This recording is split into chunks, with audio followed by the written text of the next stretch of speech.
Hello guys, welcome back to Pariksha Guru academy. आज लेकर आए हैं आपके लिए एक बार फिर से इंडियन पॉलिटी के 1000 प्रश्नों का निचोड़ का पार्ट 7।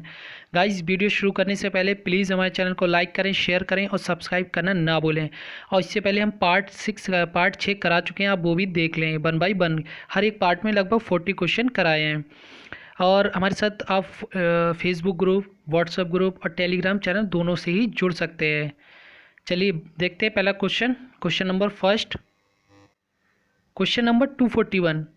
साधारण विधेयक से संबंधित गतिरोध को दूर करने के लिए संसद के दोनों सदनों की संयुक्त बैठक कौन बुलाता है? राष्ट्रपति, लोकसभा अध्यक्ष, राज्यसभा का उपसभापति या मंत्रिपरिषद? तो साधारण विधेयक से संबंधित दोनों सदनों की संयुक्त बैठक कौन बुलाता है? तो इसका राइट आंसर हो जाएगा ऑप्शन ए, राष्ट्रपति। राष्ट्रपति दोनों सदनों को संयुक्त बैठक को बुलाता है, लेकिन इन दोनों सदनों की अध्यक्षता कौन करता है? तो आपका करता है लोकसभा अध्यक्ष। Question number 243।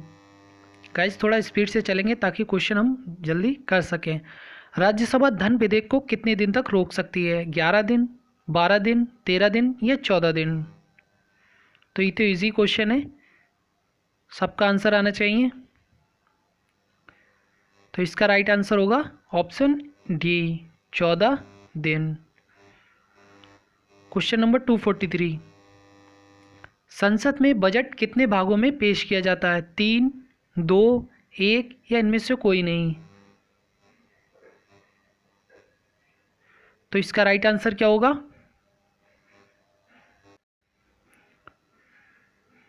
Option B, 2। संसद में बजट 2 भागों में पेश किया जाता है। गाइज, इससे सारी रिलेटेड चीज़ें जितनी भी मतलब क्वेरीज हैं और जितने से रिलेटेड मतलब जो भी चीज़ें हैं, मैं उस सारी इससे पहले पार्ट 6 करा चुके हैं, उसमें आपको मिल जाएंगी। अब ये होता है कि हर चीज़ को बार बार रिपीट नहीं कर सकते।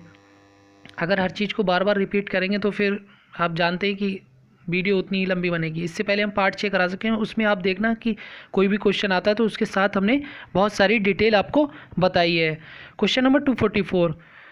राज्यसभा का एक स्थायी सदन है, इसके कितने सदस्य प्रत्येक 2 वर्ष पश्चात अवकाश ग्रहण करते हैं? 1/4, 1/3, 1/2 या 1/5?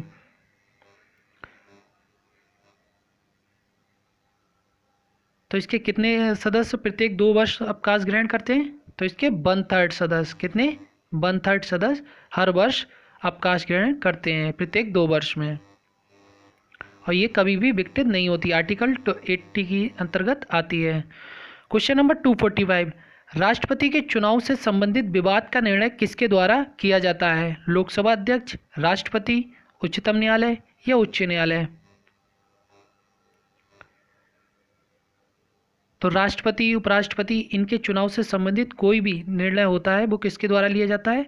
ऑप्शन सी, उच्चतम न्यायालय द्वारा, सुप्रीम कोर्ट के द्वारा। इसका आर्टिकल 61 के द्वारा ये निर्णय लिया जाता है। कौन से? आर्टिकल 61 के द्वारा। Question number 246। राज्य बालकों के लिए निशुल्क और अनिवार्य शिक्षा का प्रबंध करेगा, ये किस अनुच्छेद में वर्णित है? अनुच्छेद 45, अनुच्छेद 44, अनुच्छेद 45 या अनुच्छेद 46? ऑप्शन 2 कर दिए। कोई नहीं गाइस, आप राइट आंसर बताएं इसका। तो इसके राइट आंसर की बात करें, आपका हो जाएगा ऑप्शन सी, 45। अनुच्छेद 45 के अंतर्गत राज्य क्या करेगा? बालकों को 6 से 14 वर्ष तक के बच्चों को निशुल्क और अनिवार्य शिक्षा का प्रबंध करेगा। और ये किस में आता है? डिस्क्रिप्टिव प्रिंसिपल, जो कि आपका राज्य के नीति निर्देशक तत्व में आता है, भाग 4 में। Question number 247।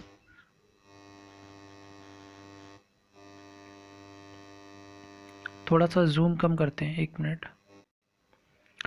क्वेश्चन नंबर 247 क्या कहता है? प्राण एवं दैहिक स्वतंत्रता का संरक्षण किस अनुच्छेद से संबंधित है? अनुच्छेद 20, अनुच्छेद 21, अनुच्छेद 22 या अनुच्छेद 23?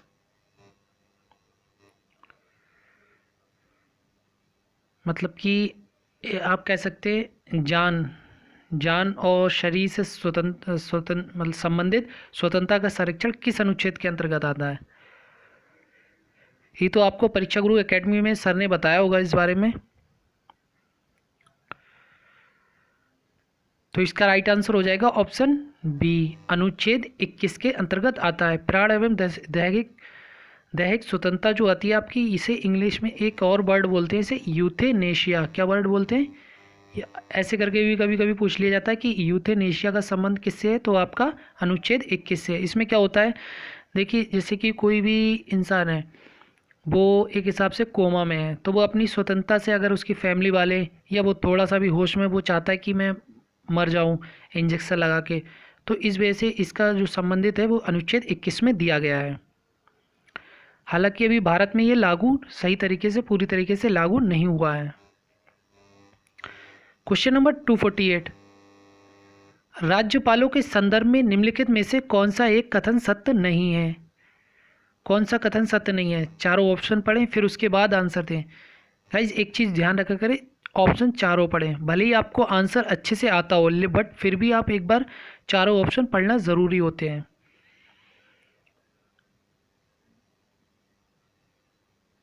तो इसका राइट आंसर क्या होगा? ऑप्शन बी, वह मृत्युदंड को क्षमा कर सकता है। ये कथन क्या है? गलत है। वह राज्य की विधायिका का अंक है, ये बात सही है राज्यपाल के लिए।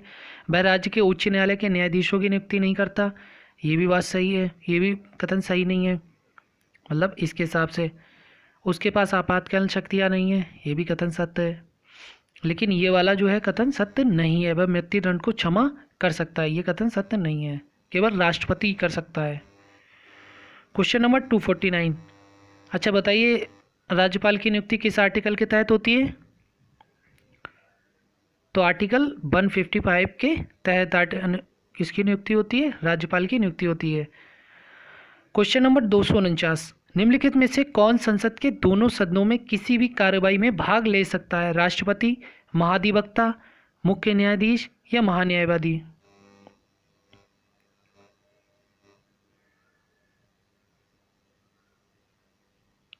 तो इसके राइट आंसर की बात करें आपका हो जाएगा ऑप्शन डी, महान्यायवादी। इसे इंग्लिश में क्या बोलते हैं? Attorney general of India. Article 76 के अंतर्गत इसकी नियुक्ति भारत के राष्ट्रपति के द्वारा की जाती है। और इसका काम क्या होता है महान्यायवादी का? इसका काम होता है संसद के अंदर मतलब चल रहे सत्र को कानूनी कार्रवाई के बारे में सलाह देना, और ये इंडिया का भारत का सबसे विधिक व्यक्ति, पहला विधिक व्यक्ति होता है। आ गया समझ में? बढ़ते क्वेश्चन नंबर 250 की ओर। निम्नलिखित भारतीय राज्यों में किस राज्य का अपना उच्च न्यायालय नहीं है? उड़ीसा, सिक्किम, हिमाचल प्रदेश या मणिपुर? तो इसका राइट आंसर क्या होगा? गाइज ये क्वेश्चन आपका पुराना है, क्योंकि 2013 में मणिपुर का, वैसे इसमें मणिपुर होना चाहिए क्योंकि सबसे बाद में इन ऑप्शन के हिसाब से मणिपुर में बना है। मणिपुर में 2013 में इस्टेब्लिश हो गया था उच्च न्यायालय, तो इसका कोई भी आंसर नहीं होगा। अब ये कमेंट मत करना सर आपने कोई भी ऑप्शन नहीं दिया, थोड़ा बहुत चेक भी करना ज़रूरी होता है। क्वेश्चन नंबर 251, भारतीय संविधान को बचाने हेतु भारतीय संविधान सभा में कुल कितने अधिवेशन हुए? 7, 9, 12 या 15? तो कितने अधिवेशन हुए भारतीय संविधान को बचाने हेतु भारतीय संविधान में? तो इसके राइट आंसर की बात करें आपका हो जाएगा ऑप्शन सी, 12 अधिवेशन हुए। अच्छा एक चीज़ बताइए, कितने लोगों ने हस्ताक्षर किए? संविधान सभा जब बन गई उसके बाद संविधान पर कितने लोगों ने हस्ताक्षर किए? 284 लोगों ने, जिसमें से 8 महिलाएं शामिल थी। क्वेश्चन नंबर 252, भारत के संदर्भ में निम्नलिखित में से कौन धर्मनिरपेक्ष शब्द का सही भाव व्यक्त करता है? क्या सही भाव व्यक्त करता है? ऑप्शन पढ़ें उसके बाद आंसर दें।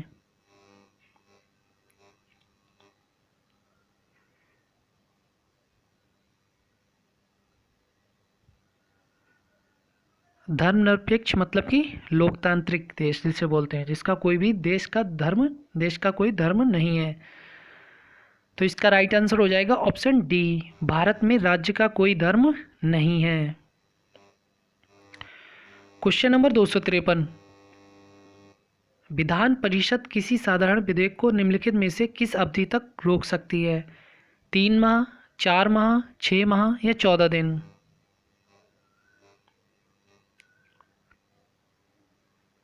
तो विधान परिषद किसी भी साधारण विधेयक मतलब कि जो बिल होते हैं किस अवधि तक रोक सकती है?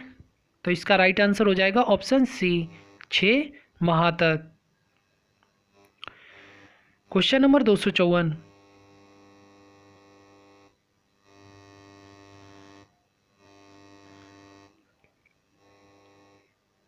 एक मिनट।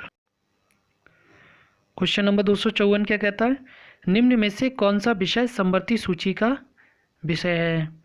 पुलिस, आपराधिक मामले, रेडियो एवं दूरदर्शन या वैदेशिक मामले? तो कौन सा समवर्ती सूची में आता है?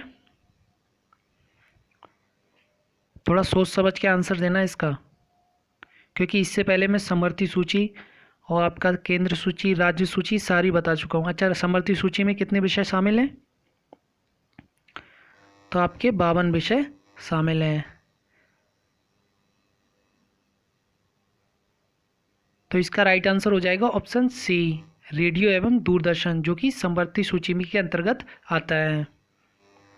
क्वेश्चन नंबर 255, लोकसभा में जनजातियों के लिए निम्न में से किस राज्य में सर्वाधिक आरक्षित सीटें हैं? बिहार, उत्तर प्रदेश, मध्य प्रदेश या गुजरात?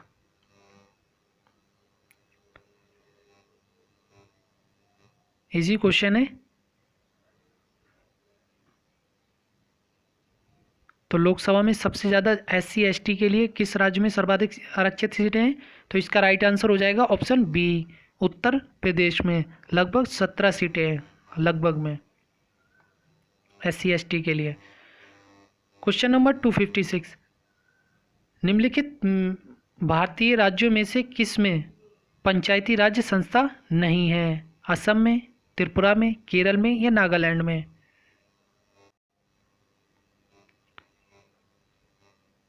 तो क्या होगा इसका राइट आंसर? इजी क्वेश्चन है गाइज। तो इसका राइट आंसर हो जाएगा ऑप्शन डी, नागालैंड में पंचायती राज व्यवस्था नहीं है। क्वेश्चन नंबर 257, पंचायती राज्य व्यवस्था में न्याय पंचायतों को किसी को बंदी बनाए जाने की सजा देने का अधिकार निम्न में से किस राज्य में है? बिहार, जम्मू कश्मीर, महाराष्ट्र या पश्चिम बंगाल?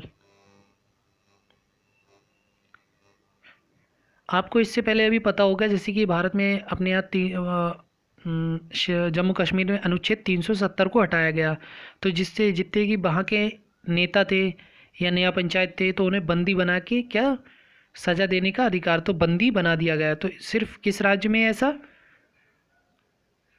तो इसका राइट आंसर होगा ऑप्शन बी, जम्मू कश्मीर में, जो कि अब केंद्र शासित प्रदेश में है। एक जम्मू कश्मीर और दूसरा लद्दाख में डिवाइडेड है। क्वेश्चन नंबर 258, निम्नलिखित संविधान संशोधन में किसके द्वारा सिक्किम सम्मिलित किया गया? 33वें, 35वें, 36वें या 37वें?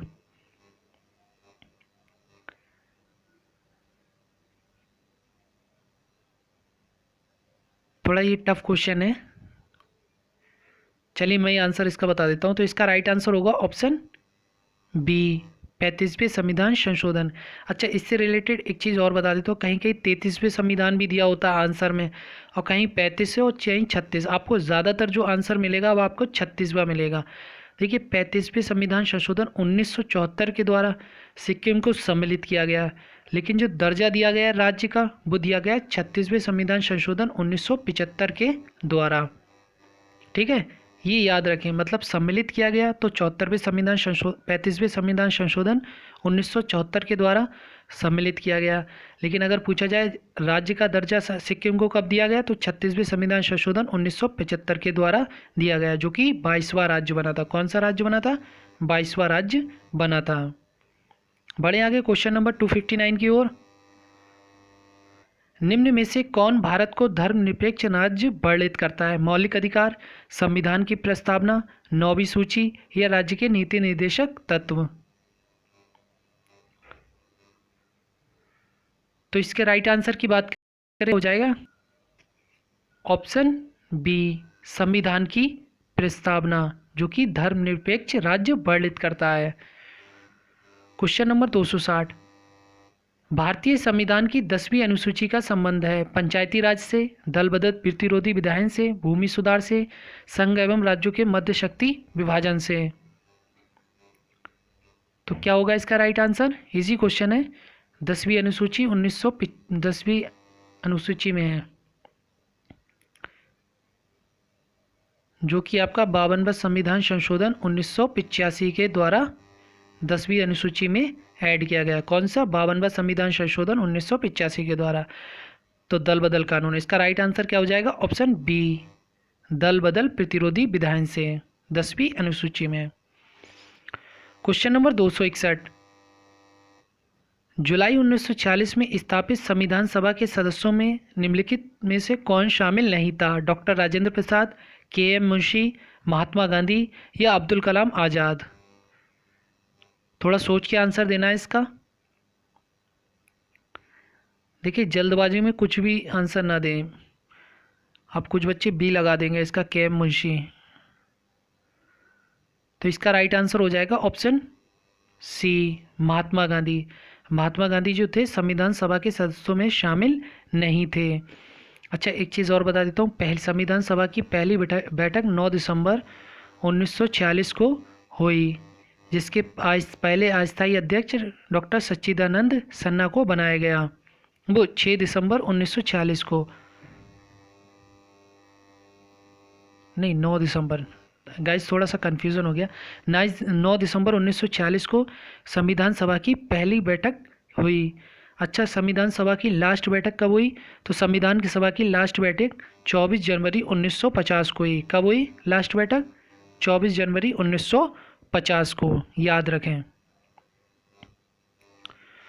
क्वेश्चन नंबर 262, लेखानुदान का अर्थ है, सारे ऑप्शन पढ़े उसके बाद आंसर दें, थोड़ा अच्छा क्वेश्चन है।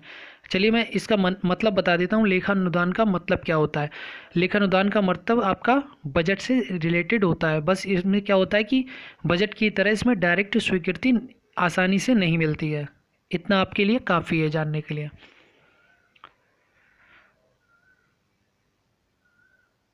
पढ़ लिए सारे ऑप्शन? तो क्या होगा इसका राइट आंसर? ऑप्शन डी, विनियोजन विधेयक के पारित होने की अनुदानों के लिए मांगों के संबंध में व्यय करने के लिए विधायी स्वीकृति। इसमें जो स्वीकृति मिलती है आपके लिए बिल के लिए, वो सबके पारित होने के बाद ही मिलती है। जैसे बजट में क्या होता है, किसी ने बजट में कहा कि इस एजुकेशन के क्षेत्र में इतना रुपया चाहिए, तो बजट में आसानी से बिल जो है पास हो जाता है बहुत सारी चीज़ों। लेखानुदान में थोड़ा सा मुश्किल से पास होता है, इसमें पूरी तरह से जांच बैठती है उसके बाद ही पास होता है। क्वेश्चन नंबर 263, किसने कहा था मंत्रिमंडल के एक सदस्य एक ही साथ तैरते हैं और एक ही साथ डूबते हैं? लॉर्ड माल, जे.एल. नेहरू, बी.आर. मेहता या लॉर्ड कैनिंग?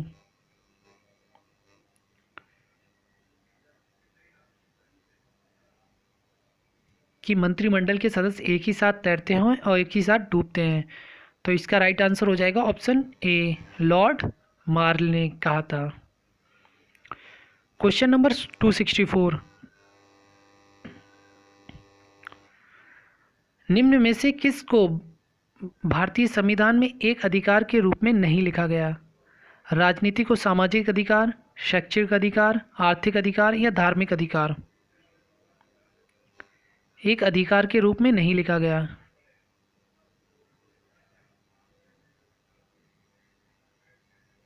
इजी क्वेश्चन है, तो इसका राइट आंसर हो जाएगा ऑप्शन सी, आर्थिक अधिकार, जो कि आपका भारतीय संविधान एक अधिकार के रूप में नहीं लिखा गया। बाकी आपका राजनीतिक अधिकार, वोट देने का अधिकार, सामाजिक अधिकार भी है, शैक्षिक अधिकार भी है, धार्मिक अधिकार भी है, अपने अपने हिसाब से धर्म चुनना।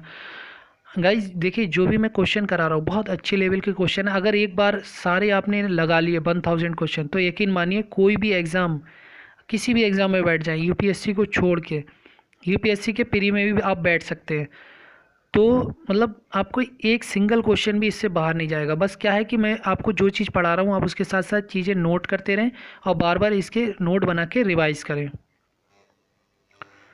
क्वेश्चन नंबर 265, निम्न में से किस प्रधानमंत्री को अपने कार्यालय के दौरान संसद का सामना नहीं करना पड़ा? विश्वनाथ प्रताप सिंह, चरण सिंह, मोरारजी देसाई या राजीव गांधी? तो क्या होगा इसका right answer? Option B, Chaudhary Charan Singh, जो कभी भी अपने संसद में नहीं गए। हालांकि 6 महीने जाने के बाद क्या होती है, उसकी सदस्यता जो होती है वो रद्द कर दी जाती है, लेकिन ये एक कह सकते हैं मतलब अपवाद है एक हिसाब से। और चौधरी चरण सिंह यूनिवर्सिटी आपकी मेरठ में स्थित है। इन्होंने किसानों के लिए काफ़ी काम किया। क्वेश्चन नंबर 266, मंत्रिपरिषद से त्यागपत्र देने के लिए मंत्री किसे अपना इस्तीफा सौंप देगा? राष्ट्रपति को, प्रधानमंत्री को, लोकसभा अध्यक्ष को या इनमें से कोई नहीं? तो क्या होगा इसका राइट आंसर? देखते कितने लोग इसका सही आंसर देंगे। कुछ लोगों का आंसर सी आ गया, लोकसभा अध्यक्ष। तो इसका राइट आंसर हो जाएगा ऑप्शन बी, प्रधानमंत्री को। देखिए मंत्रिपरिषद जो शपथ लेते हैं वो शपथ कौन दिलाता है इन्हें? राष्ट्रपति शपथ दिलाता है मंत्रिपरिषद को। और ये त्यागपत्र किसे देंगे? प्रधानमंत्री को देंगे। याद रखें, बहुत इंपॉर्टेंट क्वेश्चन। अच्छा ये बताइए लोकसभा अध्यक्ष को शपथ कौन दिलाता है? तो लोकसभा अध्यक्ष को शपथ कोई नहीं दिलाता। और लोकसभा अध्यक्ष अपना त्यागपत्र किसे देता है? तो वो लोकसभा उपाध्यक्ष को देता है। क्वेश्चन नंबर 267, सरकार की नीतियों को व्यवहारिक रूप देते हैं सभी मंत्रिमंडल, सभी प्रधानमंत्री, थोड़ा गलत हो गया, विशेष परिस्थितियां। देखिए सरकार की नीतियों को व्यवहारिक रूप कौन देंगे? मंत्रिमंडल देगा। मंत्रिमंडल में जो भी आपका मंत्री बैठते हैं वो सभी सरकार की व्यवहारिक नीति को व्यवहारिक रूप देते हैं।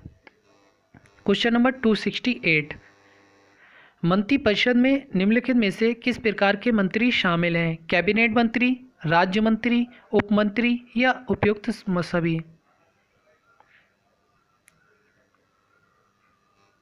तो इजी क्वेश्चन है, तो क्या होगा इसका राइट आंसर? ऑप्शन डी, उपयुक्त सभी।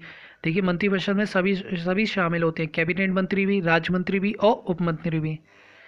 क्वेश्चन नंबर 269, मंत्री व्यक्तिगत तौर पर किसके प्रति उत्तरदायी होते हैं? लोकसभा, राज्यसभा, राष्ट्रपति या प्रधानमंत्री?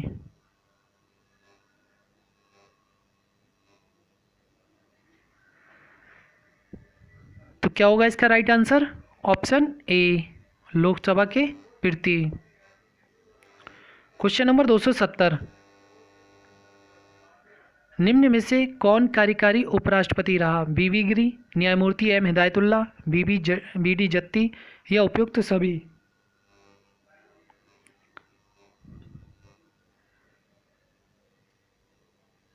तो इसके राइट आंसर की बात करें आपका हो जाएगा ऑप्शन डी, उपयुक्त सभी। अच्छा एक चीज़ और बता देता हूँ, एक ऐसे न्यायमूर्ति जो बाद में राष्ट्रपति भी बने, तो एक सिंगल है कौन? एम हिदायतुल्ला। ये भी याद रखें, इससे पहले ये क्वेश्चन करा चुके हैं। क्वेश्चन नंबर 271,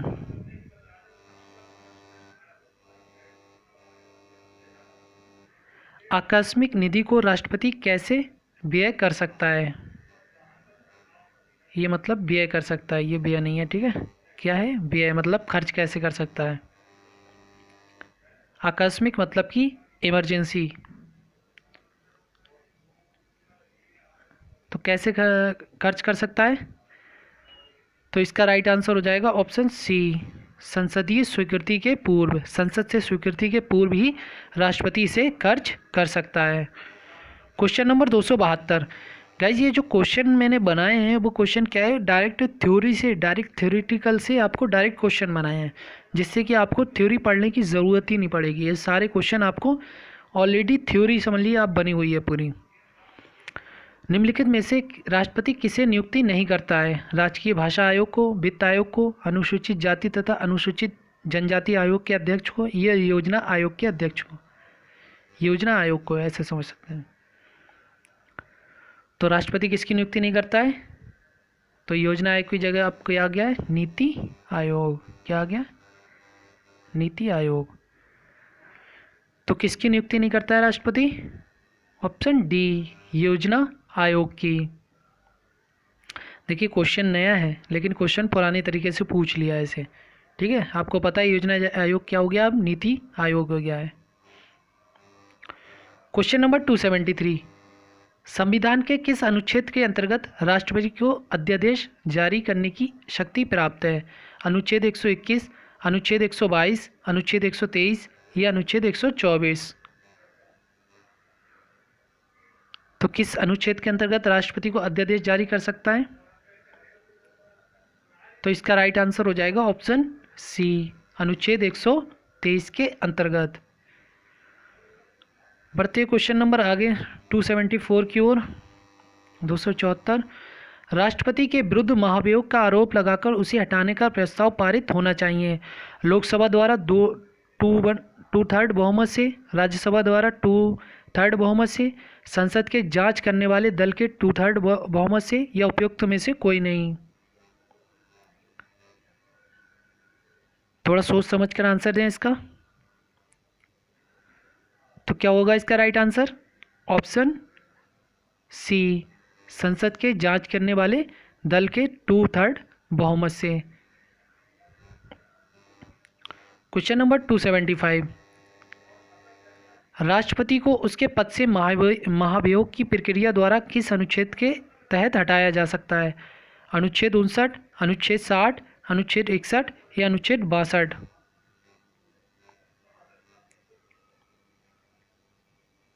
तो क्या होगा इसका राइट आंसर?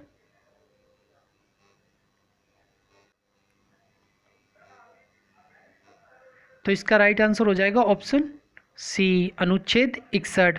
राष्ट्रपति को उसके महाभियोग की प्रक्रिया द्वारा अनुच्छेद 61 के द्वारा हटाया जा सकता है।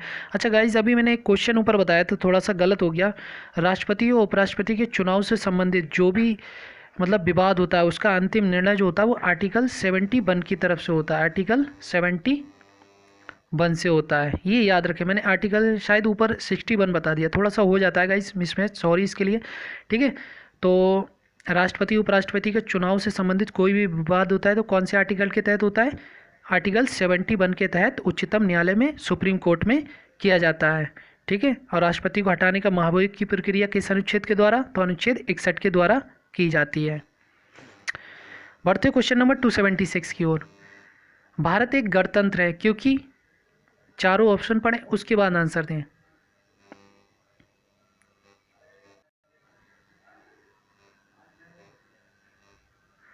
तो क्या होगा इसका राइट आंसर? थोड़ा अच्छा क्वेश्चन है।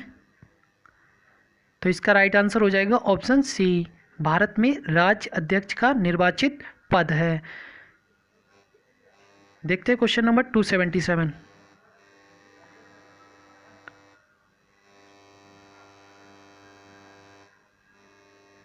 संघात्मक व्यवस्था में केंद्र और राज्यों के मध्य शक्तियों का विभाजन किसके द्वारा होता है? सर्वोच्च न्यायालय द्वारा, संविधान द्वारा, केंद्र सरकार द्वारा या उपयुक्त किसी के द्वारा नहीं? तो संघात्मक, जाहिर सी बात है, संघात्मक व्यवस्था में केंद्र और राज्यों के बीच जो शक्तियों का विभाजन होता है वो किसके द्वारा होता है? संविधान में ऑलरेडी लिखा होता है। तो किसके द्वारा? ऑप्शन बी, संविधान द्वारा। क्वेश्चन नंबर 278, राष्ट्रपति द्वारा अध्यादेश जारी करने का अधिकार है एक प्रशासनिक अधिकार, संवैधानिक अधिकार, न्यायिक अधिकार या इनमें से कोई नहीं? तो क्या होगा इसका right answer? Option A, option B, संवैधानिक अधिकार। राष्ट्रपति अध्यादेश किस आर्टिकल के तहत जारी करता है? आर्टिकल 123 के तहत, अभी ऊपर बताया था।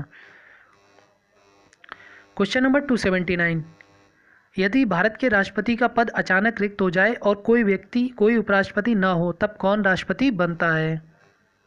ये क्वेश्चन इससे पहले भी करा चुके हैं। तो क्या होगा इसका राइट आंसर? फिर कौन राष्ट्रपति बनेगा? तो इसका राइट आंसर हो जाएगा ऑप्शन डी, भारतीय सर्वोच्च न्यायालय का मुख्य न्यायाधीश। अगर भारत सर्वोच्च न्यायालय का मुख्य न्यायाधीश नहीं होता है तो जो और जज होते हैं उनमें से एक जज चुन लिया जाता है जो भारत का राष्ट्रपति बन सकता है, याद रखें। क्वेश्चन नंबर 280, सार्वजनिक निधि का अभिभावक किसे माना जाता है? संसद को, महालेखा परीक्षक को, सार्वजनिक लेखा समिति को या राष्ट्रपति को?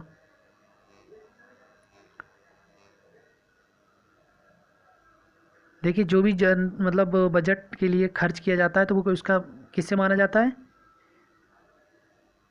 उसके बारे में जानकारी और पूरी तरीके से मतलब मंत्री को बताता है। वो कौन बताता है? तो आपका महालेखा परीक्षक, जिसे कैग बोलते हैं, कंट्रोलर ऑडिटर जनरल बोलते हैं। इसकी नियुक्ति जो होती है राष्ट्रपति द्वारा आर्टिकल 148 के तहत की जाती है। गाइज आफ्टर वीडियो के बाद अपना स्कोर ज़रूर बताएं और वीडियो कैसी रहेगी लाइक करें, शेयर करें और सब्सक्राइब करना ना भूलें। और हमारे टेलीग्राम चैनल परीक्षा गुरु एकेडमी बरेली को ज्वाइन करें। और हमारे इसके साथ साथ आप व्हाट्सएप ग्रुप, फेसबुक ग्रुप से भी जुड़ सकते हैं। Okay, bye.